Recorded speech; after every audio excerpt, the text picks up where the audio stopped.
Perkenalkan, saya Felicita Celi Erditya, absen 11 dari kelas 11-3. Saya akan menyampaikan hasil sosialisasi yang disampaikan oleh Bapak Dr. Ling Ahmad Kosim tentang hidup sehat berkelanjutan.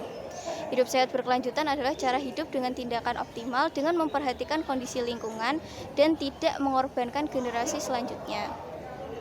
Ada beberapa faktor yang mempengaruhi kesehatan, yaitu diantaranya 40% faktor lingkungan. Jika kita hidup di lingkungan yang bersih dan sehat, maka kita pun akan sehat.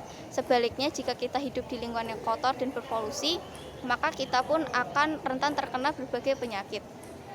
30% faktor yang mendukung yaitu faktor perilaku karena pola hidup yang tidak sehat dengan tidak mencuci tangan sebelum makan, merokok, melakukan diet yang terlalu ketat, dan makan makanan yang kurang bergizi sebagai fast food. 20% faktor pelayanan kesehatan dan 10% faktor genetika atau keturunan juga mendukungnya.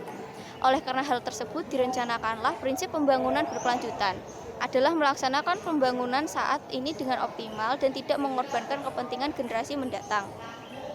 Di bumi pertiwi kita ini telah terjadi perubahan iklim karena diantaranya berbagai faktor, yaitu alih fungsi lahan yang memicu bencana alam, penurunan kualitas air, pengelolaan wilayah pesisir, pengolahan sampah dan limbah B3. Untuk mendorong masyarakat dalam prinsip pembangunan berkelanjutan dibuatlah istilah STBM atau sanitasi total berbasis masyarakat. Di antaranya adalah stop BAB sembarangan, atau jangan buat septic tank di dekat sungai karena bisa mengotori dan merusak kualitas air. Karena penyakit yang disebabkan oleh karenanya adalah diare, hepatitis A, kecacingan, kolera, tifoid, paratifoid, polio, disentri. 2 adalah ada pengolahan limbah yang baik dengan benar.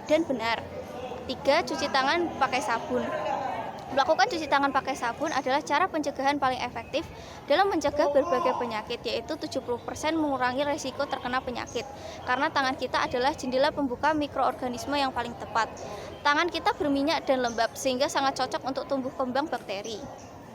4, ada pengamanan air minum dan makanan. Hanya 21% air yang aman diminum di 7 kecamatan di daerah Pati.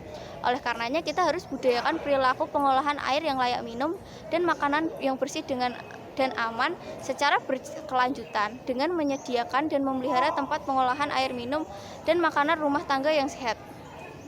Syarat air minum adalah yang pertama fisik yang tidak berasa, berbau, dan berwarna. Yang kedua kimia, yaitu tidak mengandung senyawa yang berbahaya. Yang ketiga mikroorganisme atau mikrobiologi, tidak mengandung E. coli. Kunci keamanan pangan, yaitu kita harus menjaga kebersihan, pisahkan makanan yang matang dan mentah, karena kebanyakan makanan kita ada residu dari pestisida. Masak makanan dengan sempurna sampai matang dan aman dimakan, yaitu ada simpan makanan pada suhu yang aman.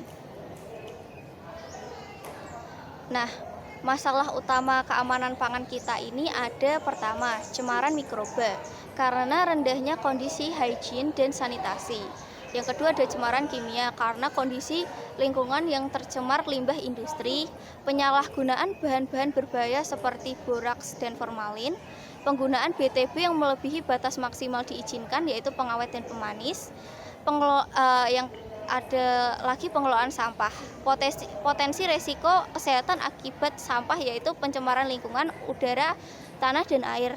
Tingginya kepadatan vektor penyakit yaitu adanya lalat, tikus, dan nyamuk, peningkatan penyakit menular, dan rendahnya nilai estetika. Pengelolaan sampah itu kita bisa lakukan dengan reduce, reuse, dan recycle. Dan penanganan sampah kita bisa lakukan dengan pemilahan, pengumpulan, pengangkutan, pengelolaan, dan pemrosesan akhir. Terima kasih, sekian dari saya. Selamat siang.